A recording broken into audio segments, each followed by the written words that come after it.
Bonjour à tous, bonjour très chers conspirés, soyez les bienvenus chez vous au Conspiratorium. Les nouvelles, je vais en parler de chez nous parce que j'ai vu Tshisekedi qui était en Ouganda puis il est allé au Burundi.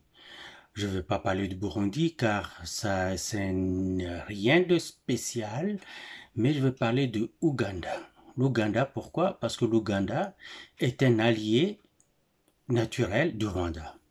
Parce que l'Ouganda a déjà eu à poser des actes criminels sur notre territoire pour lesquels l'Ouganda avait été puni par les instances internationales et l'Ouganda est en train de nous payer au grand prix là-dessus. Et encore l'Ouganda parce que à chaque fois que le Rwanda est mal pris, l'Ouganda vole aux rescousse à la rescousse du Rwanda. Donc, nous, en principe, l'Ouganda n'est pas notre allié. Nous pouvons même le considérer comme un adversaire, voire un ennemi, du fait qu'il s'associe à celui qui vient tuer, égorger et voler, le Rwanda. Tshisekedi était dans la province de la Chopo. Aza na ye kuna na Chopo, aza kotambola kota makambo na ye, inaugurer l'aéroport international. Voilà une de ses œuvres. Cet homme, ata olinga mboloko te, ndima mbangu na ye. Vous pouvez dire, mettez ensemble les réalisations de cet homme en un seul mandat. Je ne considère pas le premier parce que le premier, il avait perdu 2 ans de ça, plus une année de consultation, donc 3 ans, il n'a eu que 2 ans. Et de ces 2 ans qui lui étaient restés, il avait encore à peu près 10 mois de campagne et tout ça. C'est qu'un an seulement du premier mandat. On devrait quand même le lui retourner. On devrait lui retourner son temps qu'il a perdu du premier mandat. On verra. Et avec des intérêts et des arriérés là-dessus. Et puis, deuxième mandat à peine commencé. Ouais. C'est qu'en ce temps record, Tshisekedi, quand on met ces réalisations ensemble, dans l'ensemble, essayons de rapprocher le tout, on met ensemble, ça dépasse de loin tout ce que tous ses prédécesseurs ont fait depuis que le pays existait, incluant les Belges. Je veux dire, mais c'est une prétention, oui. Les Belges n'avaient aucune opposition. Les Belges avaient tout ce qui était là. Les usines marchaient, les institutions étaient là. Et ils étaient en train de rouler sur le lait et le miel. Mais ce qu'ils ont fait, c'était toujours construire de point A, là où ils ont un petit bureau administratif, au point B, là où ils vont chercher les matières premières, au point C, là où ils vont acheminer les matières premières et ça sort du pays. Ça arrêté là. Des petites routes alimentaires, de rien du tout. Pas vraiment des écoles comme il se doit, des petites écoles dans lesquelles leurs enfants vont étudier et quelques Congolais choisis à la volée comme ça. C'est que les Belges ont été les plus minables de tous. Bon, ceux qui ont suivi après n'ont pas construit, ils ont juste commencé à détruire ce que les Belges avaient laissé. Tshisekedi arrive, il est le seul à construire. C'est que il érige ce qui n'était pas du nouveau et il améliore et réfectionne du vieux. Tshisekedi a complètement battu tous les records du monde en ce qui est de notre pays, la République démocratique du Congo. Vous voulez savoir ce quoi? Regardez où vous êtes. Vous regardez, cette route n'était pas ici, Tshisekedi l'a construite. Vous regardez, ce pont n'était pas là, Tshisekedi l'a construit. Cet enfant était à la maison parce qu'il ne pouvait pas aller à l'école, ses parents n'étaient pas capables de payer les minerval. Maintenant, il va à l'école, c'est Tshisekedi. Cette mère n'était pas capable de sortir de l'hôpital ou elle ne pouvait même pas aller à l'hôpital parce qu'elle serait retenue là-bas. Maintenant, avec la gratuité de la maternité, elle n'a plus à s'inquiéter, on commence à pomper des bébés. C'est que Tshisekedi, quand nous regardons autour de nous, nous voyons une ou deux de ses œuvres pendant qu'il est encore là, en si peu de temps. On ne peut pas lui arracher ça. On ne peut pas le lui enlever. Il faut seulement dire bravo l'homme et l'encourager à continuer. Maintenant, il est à Chopo, il va à gauche, à droite, il va au monument du jeune Corse, il va inaugurer l'aéroport qu'il vient de construire, il inaugure ceci, cela, il arrange des petites affaires. Nous avons kandé moto, assis à Tindi Batonayen, na Uganda. Beaucoup que ça vient, on a venu. Et de là, on est surpris de le voir, poup, à Kampala. Il vient, il rencontre le bon vieux Yoweri Museveni, le président ougandais. Mais vous savez, le président ougandais, son langage, ça me rappelle le langage du feu Papa Étienne Tshisekedi Omulumba. Il n'avait pas un langage de bois là. Il n'avait pas ce langage protocolaire, non. Il parlait Fara. Donc lui, il a une idée, il va vous l'exprimer très clairement, ouvertement et tout de suite en des termes le plus banal possible, tout de suite. Donc, Tshisekedi, après qu'il se soit entretenu avec Yoweri Museveni pendant 3 heures de temps, on va revenir à ça, et ils sont en train de faire la petite conférence là, pour les journalistes. Tshisekedi lui dit, j'espère que ce que nous sommes entendus ici sera accompli. C'est que c'est du flou. Il utilise un langage politicien et un langage diplomatique, si vous voulez. Donc, toujours dans le flou. C'est comme ça que les politiciens parlent. Mais Museveni, lui, il est comme Papa Étienne Tshisekedi. Lui, il commence à citer. Nous avons, numéro 1, les relations bilatérales de nos deux pays quant à la sécurité. Donc, la sécurité de nos deux pays. Il y a ça, mais là, il y a la sécurité de la région. À part ça, il y a le développement de construction de routes Kasindi, Kampala, je sais pas, non, Kasindi, bon, oui, la route de Kasindi. Et c'est cette route-là, quand on était sur le point de la lancer et les constructions, c'est à ce moment-là que le Rwanda s'était insurgé et avait lancé les hostilités contre la République démocratique du Congo, vous vous rappelez. Et là, il revient, le vieux site ça, le vieux site de la route qui partirait aussi par Bunagana, ça descendrait et tout ça. Il dit tout, il balance le tout là-bas. Maintenant, je peux me dire, est-ce que le vieux commence à souffrir du fait que les vieilles personnes à un certain âge n'ont pas de filtre. Ils disent tout comme des enfants. Sans malice, hein, mais ils ne peuvent rien garder. Ils disent tout. Alors, en me posant cette question-là, je me dis, je pense que ce n'est pas ça. Parce que Museveni n'est pas dément. Il n'a pas de la démence. Il n'a pas cet amortissement psychologique de vieillesse. Non, il n'a pas ça. Il est quand même, il a encore l'esprit vif. Je me dis pourquoi il a dit ça. Il sait que quand il était question de construire la route de Kasindi-Goma, c'est ça, je pense, Kasindi-Goma, non, Kasindi-Ruchuru, il y a eu l'attaque du Rwanda. Pourquoi le Rwanda avait attaqué?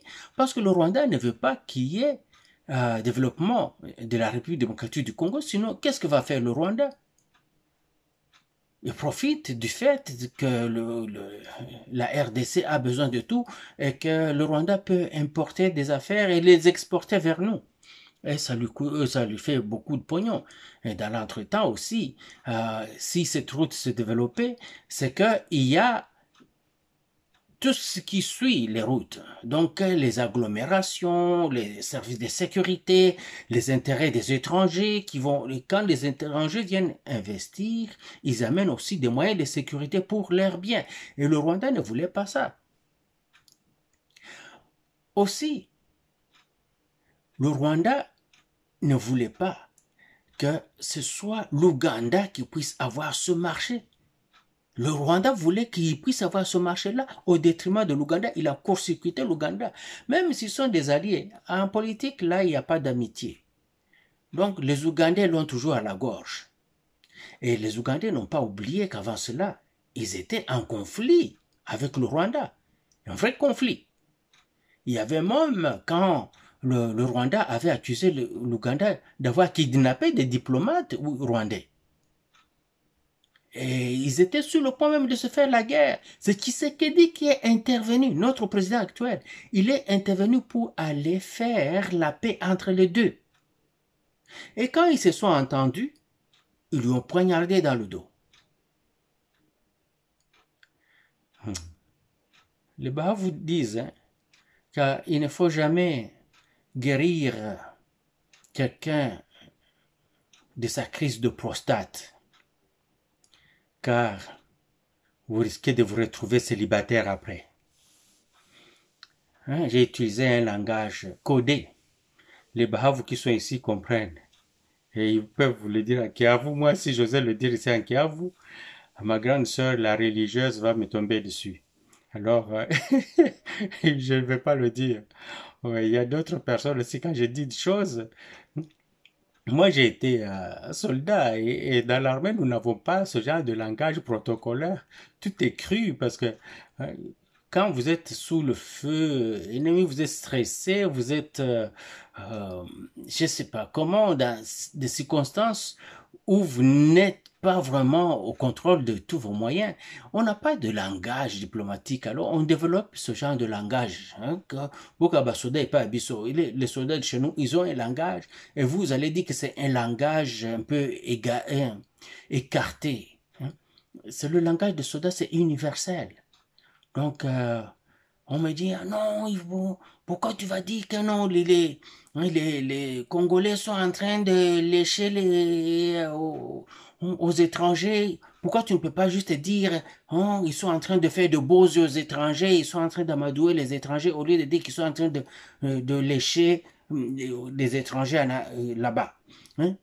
Juste comme ça. Alors, moi, je n'ai pas ce genre de langage, ça sort comme ça, sans que ce ne soit que mes valeurs ou mon éthique est au bas niveau du tout. C'est un langage auquel j'étais habitué en tant que soldat.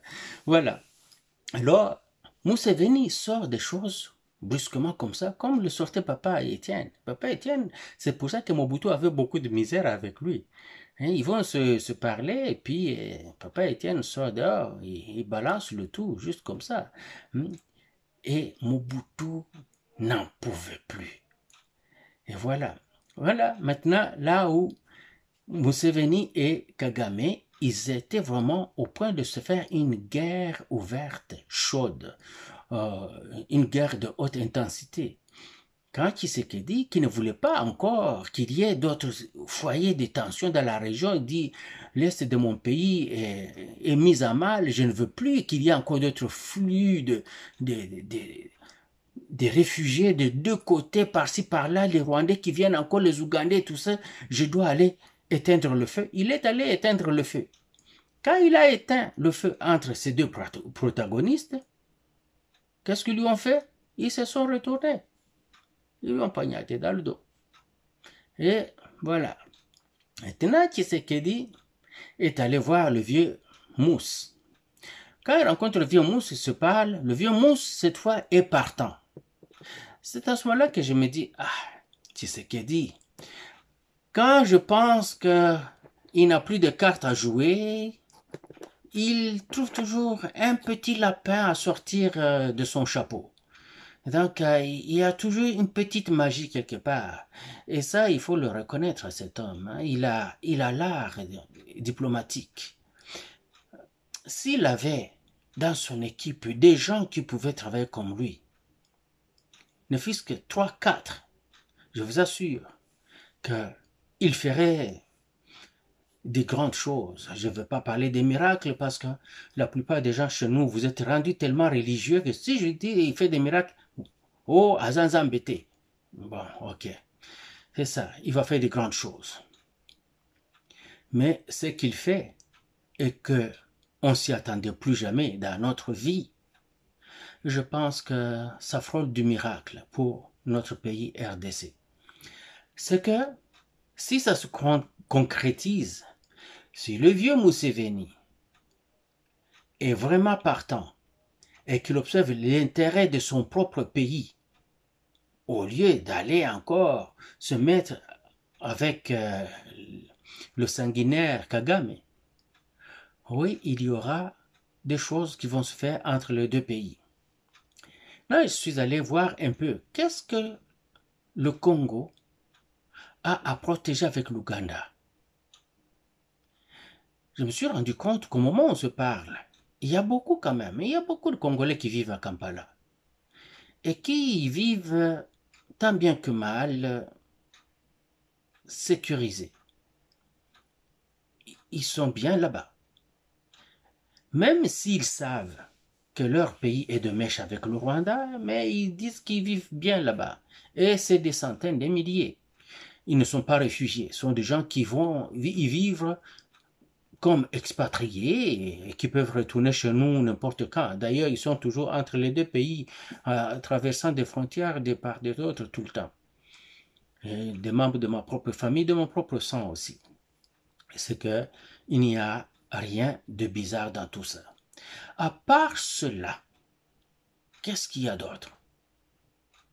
Oui, le vieux Museveni a parlé, oui, de la production de produits pétroliers dans le lac Albert, hein, le lac Mobutu.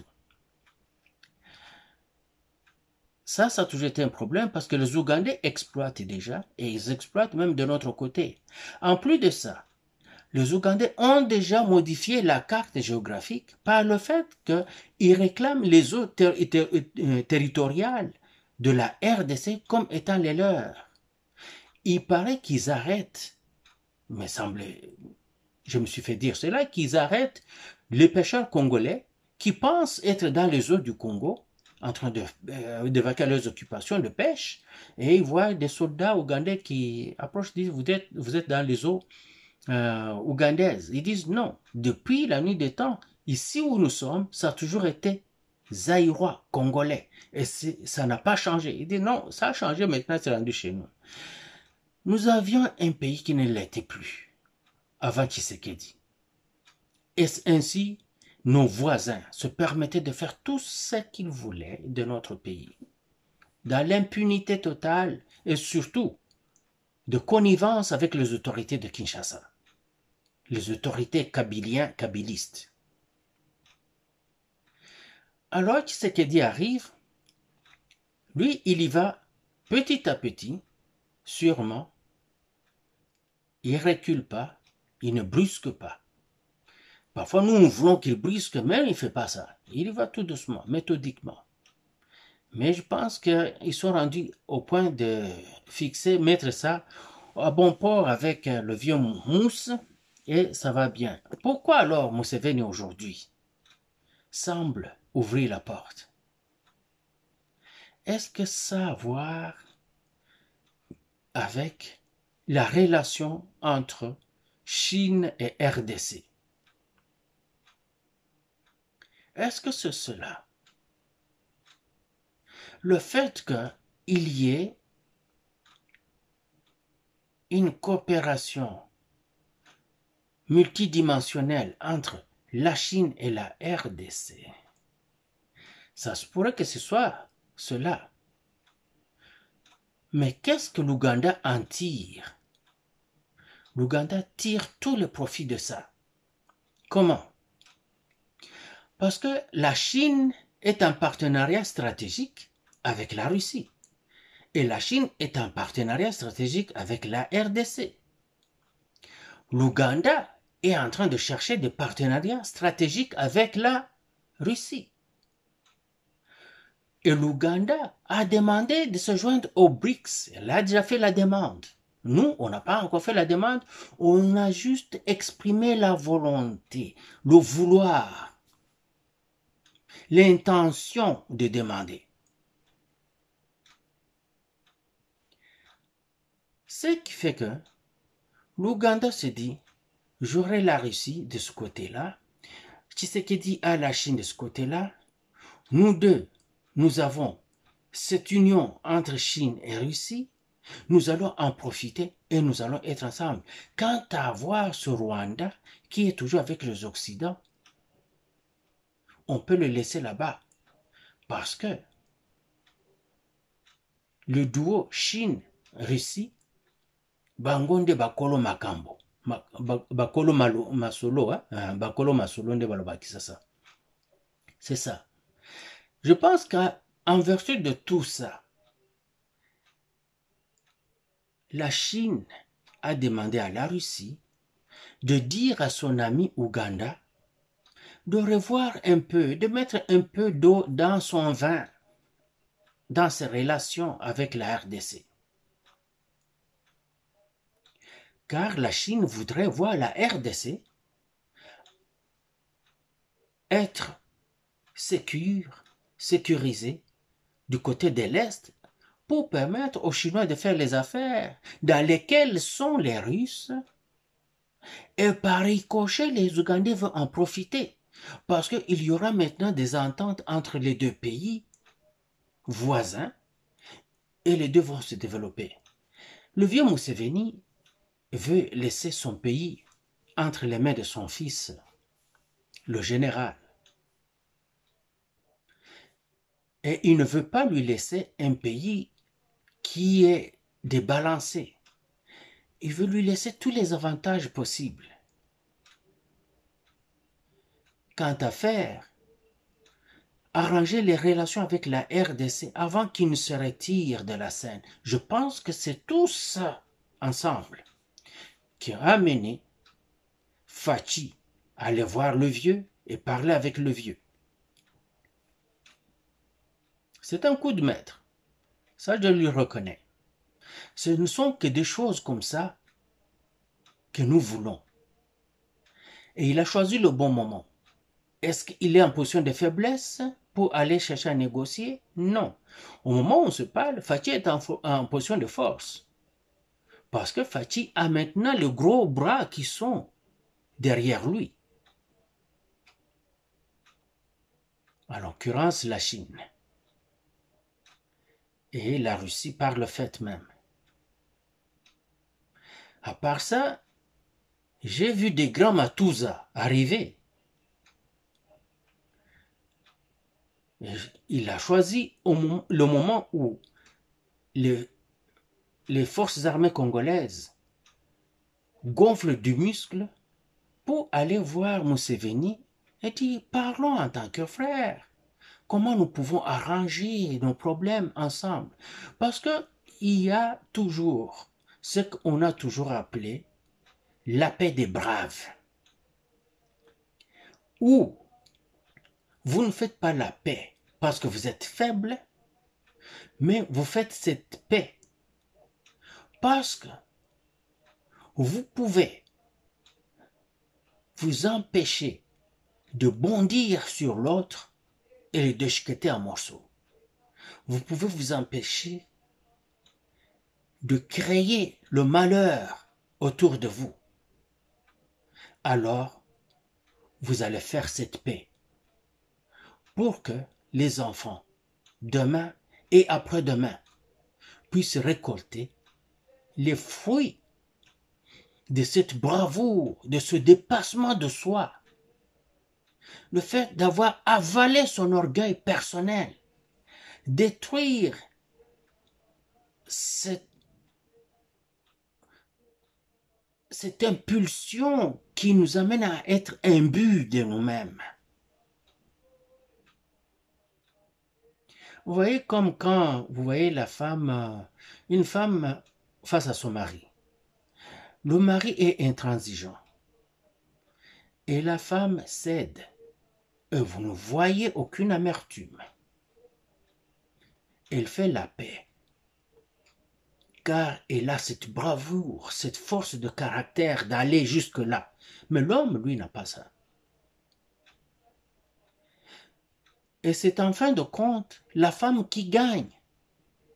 Parce que quelques jours après, quand l'homme se casse les dents pour s'être imposé pendant qu'il n'avait pas raison, il revient prendre sa femme. Ok, chérie, bon, finalement je vais faire ce que tu m'avais demandé. La femme, dans son cœur, va juste dire, je te l'avais dit, tu viens de casser les dents, c'est pour ça que tu reviens à ça. Et Museveni a trouvé qu'il est en train de se casser les dents. Son économie commence à avoir beaucoup de mal par le fait de ne pas avoir accès libre au marché congolais. Le Congo est un pays qui importe tout, consomme tout de l'extérieur avec une population de 120 millions, dont plus de la moitié c'est la jeunesse. Or, la jeunesse consomme 2-3 fois plus. C'est que quand on exporte vers le Congo, on gagne énormément. Il ne veut pas perdre ce marché-là, il veut le gagner. Le vieux Museveni, très pragmatique, il a compris ce que Kagame refuse de comprendre et il en est allé là. Le Burundi, il n'est pas notre allié du tout. Le Burundi était avec les pays de l'EAC, de l'EAC, quand ils sont venus chez nous. Et je me rappelle le président burundais qui disait aux Wazalendo, oh, quand vous aurez l'armée, nous allons partir, mais pour le moment, vous n'avez pas d'armée, nous serons là et nous allons rester là en attendant. Donc, il est temps de dire, nous sommes là et nous allons rester. C'est quand Tshisekedi sort les jeunes militaires qui revenaient des formations et qui sont bien armés, bien entraînés, que le président burundais change et qu'il vient vite auprès de Tshisekedi. Et aussi, en même temps, la même période, le Rwanda voulait faire un coup d'État au Burundi. Le président burundais a couru auprès de Félix Antoine Tshisekedi qui a envoyé des commandos. Vous vous rappelez, qui a envoyé des commandos à Bujumbura pour sécuriser l'aéroport et l'autre. Là, il a compris que non, moi je crois que ce pays n'a rien. Non, le pays est encore là. Oui, le pays est malade, mais il est en train de se relever. Et c'est à ce moment-là qu'il a changé. Il a commencé à devenir un peu comme un ami. Il n'est pas un ami, c'est plutôt l'ami des autres. C'est comme un allié. Ce n'est pas un allié, c'est l'allié des autres. Seulement, il trouve que les circonstances sont telles que le Rwanda est lui hostile. Il suffirait que le Rwanda change de position, qu'il lui devienne positif aujourd'hui, le même homme va se retourner contre nous. Alors, lui, je ne le considère jamais, mais pour des raisons, c'est circonstanciel, on l'accepte comme ça. Au moins, on n'a pas une brèche ouverte quelque part, une plaie béante à l'est, avec les frontières qui nous séparent au Burundi et République démocratique du Congo. Ça nous donne un répit, parce que nous n'avons pas encore l'effectif militaire qui nous permet de sécuriser toutes nos 9 frontières avec nos voisins. Ça prend du temps. Non seulement du temps, et beaucoup de moyens militaires. Car une logistique pour l'armée, la logistique prend 75% de ce qu'une armée peut dépenser. C'est la logistique. Et quand la logistique est défaillante, il n'y a pas d'armée. On n'avait pas de logistique sous Kabila. Il n'y avait pas d'armée non plus, parce que c'était des Rwandais. Voilà où nous en sommes. Maintenant, qu'est-ce qui se passe? Le BRICS est reparti. Le BRICS est reparti maintenant sous une forme de balancement. Le multipolarisme maintenant. Ce n'est plus un seul pays, les États-Unis, qui édicte les règles et dicte ces règles à tout le monde. Donc, qui va établir les règles et les imposer à tout le monde. Ce n'est plus ça. Il peut les imposer aux pays occidentaux, qui obéissent au doigt et à l'œil. Mais quand il quitte les pays occidentaux, il commence à aller dans d'autres pays. de la majorité globale, là les choses se corsent un peu. Parce qu'on lui dit non, nous ne voulons pas faire comme ça. Nous aussi, nous avons nos intérêts à nous. On dit non, non, moi je suis les États-Unis, vous faites comme je veux. Non, bon, vieux, c'est la casse. Et tout d'un coup, tu appelles Chine, tu appelles Russie, voici ce qui m'arrive ici. Eux, ils viennent et disent aux autres, non, non, non, non, non, ça ne va pas se passer comme ça parce que nous avons des intérêts là-bas. Ça ne va pas se passer comme ça parce que ce pays-là a souffert autant, nous ne voulons plus que ça se passe comme ça. Sinon, nous allons faire ceci, nous allons faire cela. Et c'est ce qui est en train de créer ce multipolarisme. Il n'y a plus une seule puissance. Quant à nos amis américains et nos amies américaines, votre pays va continuer à être puissant. Il n'y a pas un seul pays au monde qui a sa puissance aujourd'hui, économique et militaire. Je le mets entre guillemets. Car la puissance militaire moderne et qui, sur le terrain, vient de le prouver, c'est la Russie. La Russie n'a pas encore les moyens d'aller manifester ou projeter cette puissance militaire à l'étranger. C'est question de temps. Mais la Chine a commencé déjà, parce que la Chine est devenue une puissance navale, pas au même pied d'égalité que les États-Unis, mais talonne les États-Unis. Regardez par exemple, les Américains dernièrement ont déployé 3 porte-avions dans le golfe Persique, 3 sous-marins nucléaires et beaucoup d'autres navires, beaucoup de frégates de combat et de corvettes. 40 000 militaires qui sont dans le golfe Persique, donc répartis entre Israël, la Jordanie, l'Irak, la Syrie, partout là-bas. Et ils ont lancé une opération contre l'Iran. L'Israël ne peut rien par elle-même, c'est les États-Unis. Ils ont lancé une opération militaire contre l'Iran. Et ça a été un fiasco. Tous les missiles, ou mettons la plupart de les missiles lancés contre l'Iran ont été abattus. Ils n'ont même pas osé envoyer leurs avions survoler le territoire iranien.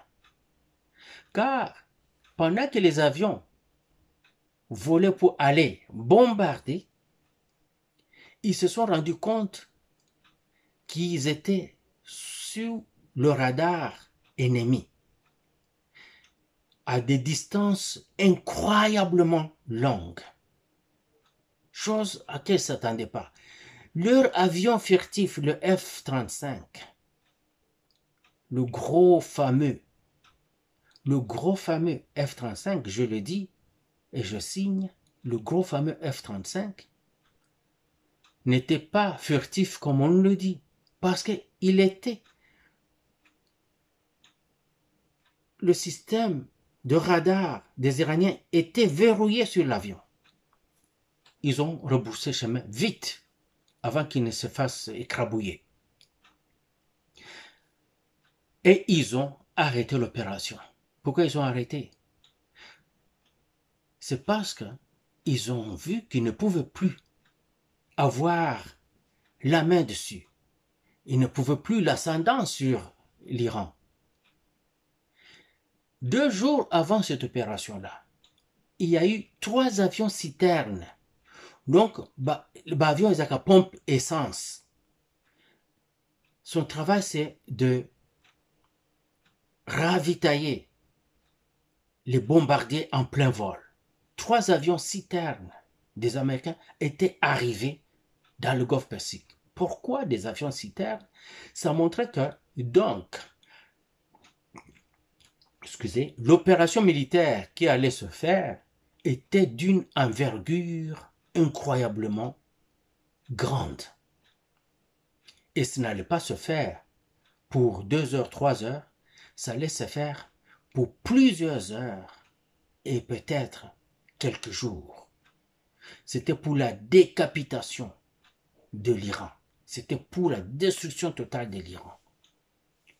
Mais il n'y a pas un seul avion qui a pu ravitailler les bombardiers, car les bombardiers ont rebroussé chemin.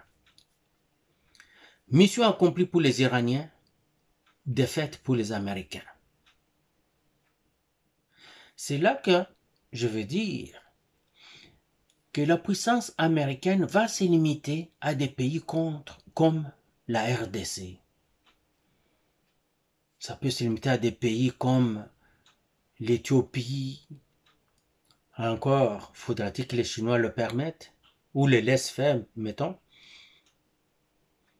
Pendant encore 10 ans, ils auront ça. Contre des petits pays. Mais contre les puissants, c'est fini. Ils ne vont plus s'imposer en Asie. Ils ne vont plus s'imposer dans le Moyen-Orient. C'est fini pour eux, c'est fini. L'Iran les a décapités. Parce qu'ils ont affaire, quand ils ne sont pas contre les forces iraniennes, ils ont affaire au Hezbollah. Le Hezbollah maintenant est bien armé. Peu importe le bombardement des Israéliens. Mais là-bas, les Israéliens sont en train de connaître des pertes colossales qui ne valent même pas la peine parce qu'ils auraient pu faire autrement les choses. Ils ont choisi d'y aller, ngoulou, et ils sont en train de se faire manger. Ils mangent une taloche là-bas. Contre le Hamas, quand l'armée islamique, donc l'Occident, était en train de combattre la Syrie de Bachar al-Assad, le Hamas, sous l'impulsion des Israéliens, est allé rejoindre l'armée islamique. Les combattants de l'armée islamique étaient soignés et ravitaillés par les Israéliens en Israël, incluant le Hamas. Quand ils ont fini, tout ce qu'ils avaient promis au Hamas, ils l'ont pas fait. Ils ont promis au Hamas de laisser tranquille. Ils ont promis au Hamas d'évacuer des terrains qu'ils avaient déjà pris à la Palestine. Ils ont promis tout ça.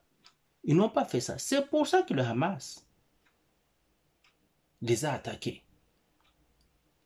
Et le Hamas, en attaquant les Israéliens, savait ce qui va arriver. Il savait qu'Israël allait se mettre la communauté internationale sur le dos. C'est ce qui est arrivé. Aujourd'hui, Israël et son boss, États-Unis, les Occidentaux, sont mal vus par tout le monde. Et ils ne peuvent plus rien faire. Aucun pays du Moyen-Orient, incluant même l'Arabie Saoudite, qui entrevoyait des relations diplomatiques complètes avec Israël, a arrêté. Les Émirats arabes ont arrêté.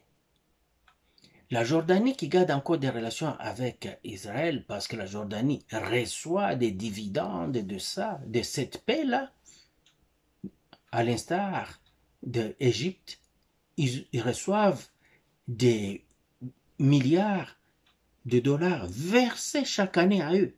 L'Égypte reçoit 3 à 4 milliards de dollars avec de l'équipement militaire. Israël reçoit 10 milliards et plus d'équipements militaires et de l'argent chaque année. La Jordanie reçoit 1,5 milliard chaque année des États-Unis, incluant les armes. Alors c'est ce pays-là, même avec ça, a dit à Israël, je ne veux plus de tes amitiés si c'est comme ça. Pas parce qu'elle veut ça comme ça, mais c'est juste parce que il y a une forte population palestinienne en Jordanie. Et le roi ne veut pas les avoir sur son dos, alors il fait semblant de bouger un peu pour calmer les Palestiniens. Mais les Palestiniens ne sont pas fous. Ils ne sont pas idiots. Ils savent, ils voient qu'ils sont seuls. Les Palestiniens sont seuls. Et le seul pays inattendu qui les sauve, qui est en train de se battre pour eux, c'est l'Iran. L'Iran seul. et avec des groupes d'autodéfense comme le Hezbollah, comme le, le Hamas, comme les autres qui sont en Irak et en Syrie, ce sont des, des groupes d'autodéfense qui viennent au secours des Palestiniens. Mais le seul pays qui défend les Palestiniens, c'est l'Iran. Or, avant cela, ce n'était pas l'Iran qui était dans la Cisjordanie. Ce n'était pas l'Iran. C'était les... Comment on appelle ce pays-là? Le Qatar. C'était le Qatar qui était là. Avant le Qatar, c'était l'Iran, mais à un moment, les dirigeants de l'Iran rejettent, les dirigeants de Hamas ont rejeté l'Iran. Ils ont remplacé le drapeau jaune par le drapeau vert de l'Arabie Saoudite. Ils recevaient maintenant de l'argent de l'Arabie Saoudite et du Qatar et de ces autres pays là-bas. Mais maintenant, quand ça chiait et qu'ils sont abandonnés à eux-mêmes, tous ceux qui étaient avec eux les ont lâchés. Ils étaient seuls. C'est l'Iran maintenant qui est là pour les aider. Et l'Iran est respecté par tout le monde là-bas, incluant les Turquie. Turquie, c'est le pays que je peux qualifier de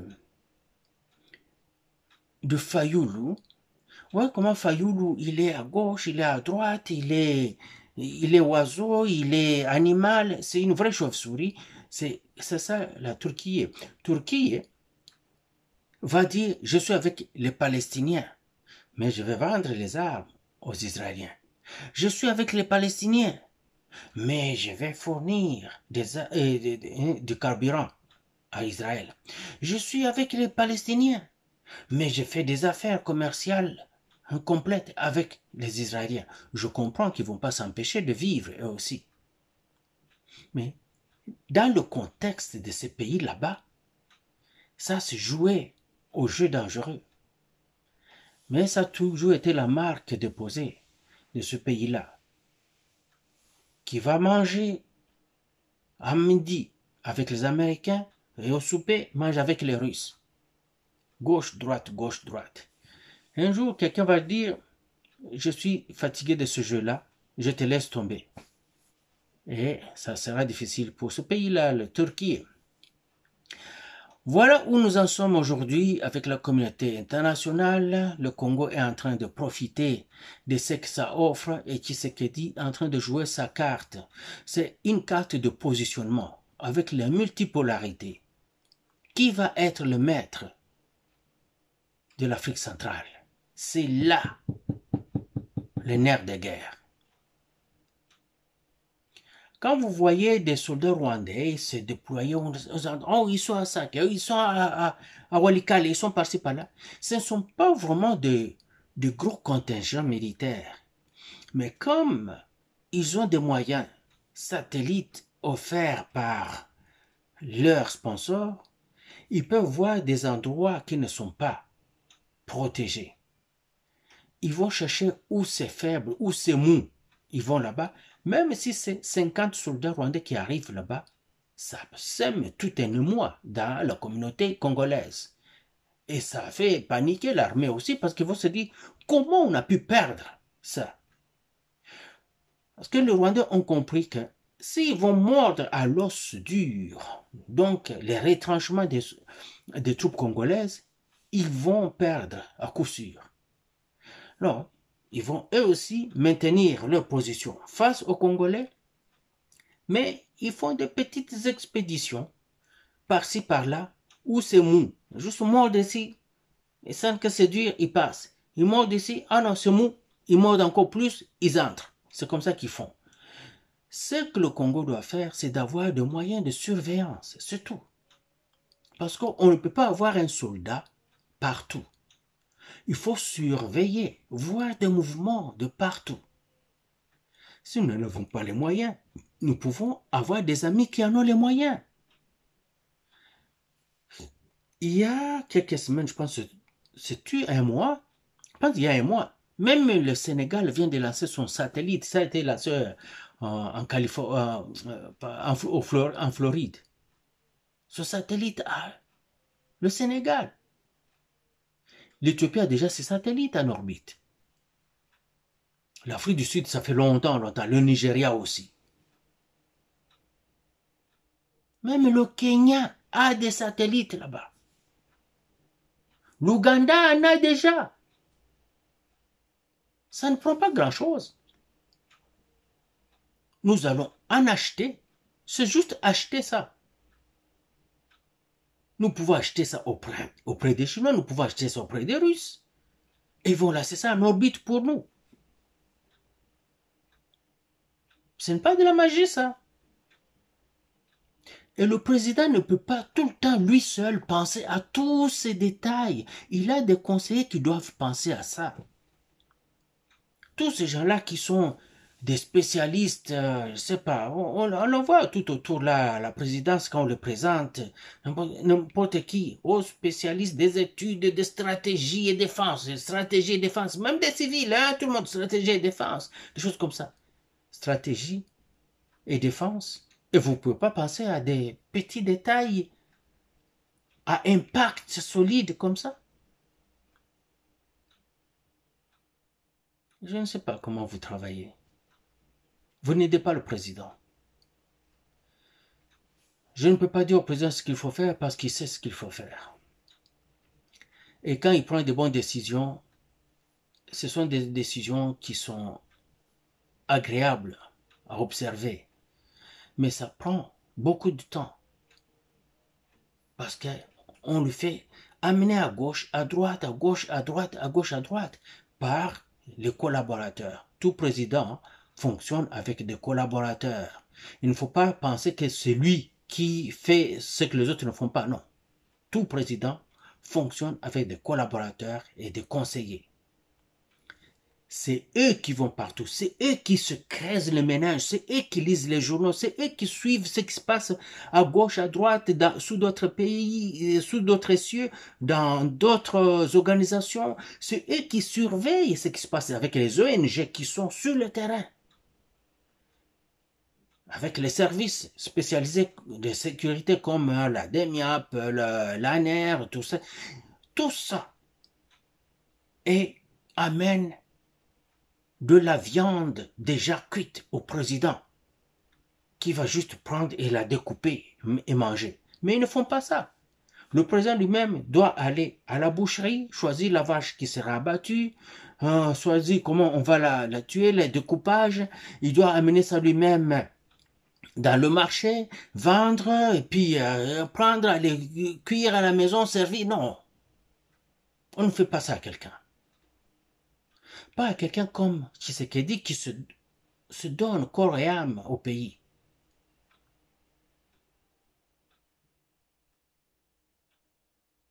Je voyais les gens qui faisaient des débats sur TikTok. Est-ce que nous n'avons que des étrangers sous nos médias chez nous?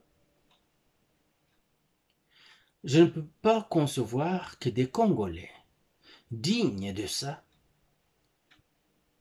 puissent dire hein, il faut soutenir Nanga. Soki epa koya na Barwandais ayaka na Barwandais biso pe ezaya biso. Un Congolais qui dit ça n'est pas Congolais. Tshisekedi a pris le pouvoir sans avoir été voir des étrangers pour ça. Il a utilisé des nationaux, son parti politique. Mais quand vous courez auprès des étrangers, qui ça fait plus de 30 ans qu'ils martyrisent, saccagent, pillent votre pays, et le sabotent même, vous ne méritez pas. Peut-être que vous n'êtes pas de la RDC. Vous attendez qu'elle tombe pour que vous veniez arracher votre morceau à vous. Car vous n'avez aucune émotion pour ce peuple, les Congolaises et les Congolais. Vous n'avez aucune émotion pour ce pays. Parce que vous venez d'ailleurs. Quand on dit qu'il faut changer cette constitution qui, vraisemblablement, met notre pays à mal, fragilise le pouvoir, favorise les mauvaises intentions des ennemis, et vous dites qu'on ne peut pas toucher à cette constitution-là pour l'amender, ne fût-ce que l'amender, que si on amende cette constitution, vous allez mettre le pays à feu et à sang. Je pense, en faisant cette déclaration, la DEMIAP et l'ANR devraient passer à l'opération Zaou Zaou. Vous n'êtes pas congolais. C'est de la trahison. Vous pouvez dire, non, on ne veut pas qu'il puisse, on ne veut pas que le président Tshisekedi puisse, par exemple, toucher aux articles, certains articles qui lui favoriseraient de rester au pouvoir longtemps. Oui, ça, je vous l'accorde. Mais quand on dit qu'on ne doit pas toucher à la Constitution du tout, la Constitution qui dit que nous avons l'obligation de céder notre territoire à d'autres pays africains pour la paix,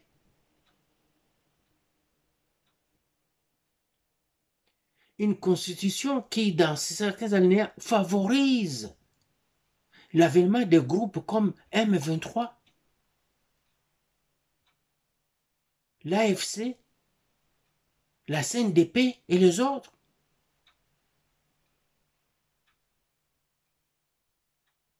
Qui favorise les anciens dirigeants du pays qui sont devenus suprapuissants et qui mettent des bâtons dans les roues au nouveau président qui veut travailler pour sa population. Cette constitution-là, vous ne voulez pas qu'on puisse y toucher? Vous n'êtes pas congolais. Et si vous êtes congolais vraiment, vous êtes un Congolais, une Congolaise de très très mauvaise qualité. Vous êtes gâté pourri.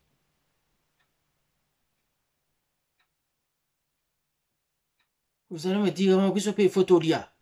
C'est ça que vous dites toujours. Bishop Photolia Baliaki. Oh, bah, oh, baza, oh, bazodia. Oui, si quelqu'un est ministre, oui, il aura un salaire plus que toi qui n'est pas ministre. Quelqu'un est PDG, il aura un salaire plus que toi qui ne l'est pas. Oui, il aura un véhicule du gouvernement parce que c'est comme ça que ça se passe chez nous. Mais ailleurs, le véhicule du gouvernement, c'est pas... Quand vous arrivez à 8 heures pour travailler, vous utilisez ce véhicule-là. À 16 heures, vous le retournez au bureau et vous retournez chez vous à la maison dans votre véhicule personnel. Vous n'avez pas à prendre de véhicule de l'État chez vous. Oui, une personne comme ça va rouler dans ce véhicule. S'il est président de la République, il ne peut pas être pauvre en étant président de la République démocratique du Congo. Parce qu'il est nourri par le pays. Même son linge, le vêtement, c'est du pays. Ses enfants, sa femme. Et tous ceux qui vivent chez lui et sous son autorité, sous sa responsabilité. Tous, oui, tous. Ils sont bien. C'est tout à fait normal. Et ils sont bien par rapport, c'est toujours par rapport à quelqu'un. Mais il y a des commerçants chez nous qui sont bien que les enfants du président, qui sont bien que les ministres.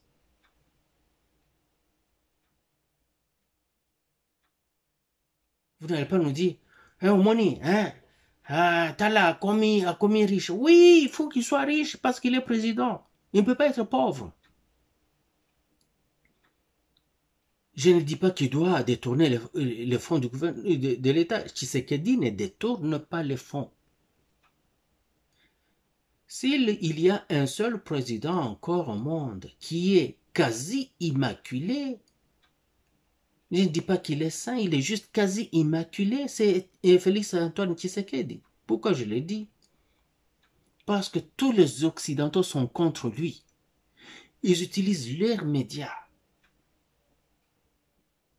leur presse écrite et orale, audiovisuelle, tout contre lui. Ils sont en train d'investiguer Tshisekedi dans le moindre détail, jusqu'à savoir quand est-ce qu'il va pisser la nuit. Et si nous vous ont rien dit, ils vous ont rien apporté comme preuve parce qu'ils sauteraient sur cette preuve et la balanceraient aux yeux de tout le monde au monde pour le discréditer. Alors c'est parce qu'il n'y en a pas. Et s'il n'y en a pas, c'est parce qu'il est immaculé. Ses frères ont des carrières minières. Bon, oui, ils avaient ça sous Kabila, non? Bazana, quand il y a diplomatie, oui, mais ils étaient des diplomates sous Mobutu et sous Kabila. Pourquoi ne le seraient-ils pas maintenant? Oh, Balouba Baleki, c'est Bazo Bang, c'est pas na Bango d'ailleurs. Hein. Il commence à construire un peu au Kasaï. C'est bien. Si moi là, si je peux demander au président Tshisekedi et qu'il m'écoute, je lui dirais, Monsieur le Président, allez nous construire le centre du pays, que ce soit solide. À partir de là, on va développer les périphéries du pays. C'est comme ça qu'on construit un pays. Mais vous ne pouvez pas venir dans Kinshasa avec ce Kinshasa est aujourd'hui, avec un sol instable, il n'y a même pas moyen de passer des infrastructures qui sont attachées à d'autres. Où passer les câbles? On n'a même plus d'endroit où il faut faire passer les câbles. Parce qu'il y a des constructions en désordre, tout ça. Et il n'y a même pas le moyen parce que le sol est instable seulement, il y a des ravins partout. Et pendant le pouvoir de Kabila, il ne regarde pas ça du tout. Ce n'était pas son souci. Alors, au lieu de perdre le temps là-bas, il faut le construire. Là où il faut construire. Là où on a des terres fertiles pour faire des plantations à perte de vue. De maïs, de manioc, d'arachides, de haricots. Le Kasaï, là, ça doit être le grenier du pays.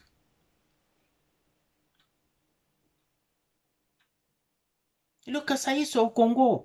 Ne soyez pas frustrés si on va le faire là-bas. Ça va partout au pays. Et qu'on construise à partir de là, qu'on lance des autoroutes qui vont relier le nord, le sud, l'est, l'ouest.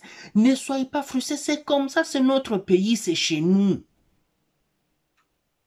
Il n'y a pas un seul individu qui vient d'une autre province, qui vit au Kasaï et qui va se faire dire non, retourne chez nous ou chez vous. D'ailleurs, les Kasaï vont lui dire non, ou tu es à la maison. Tu es à la maison.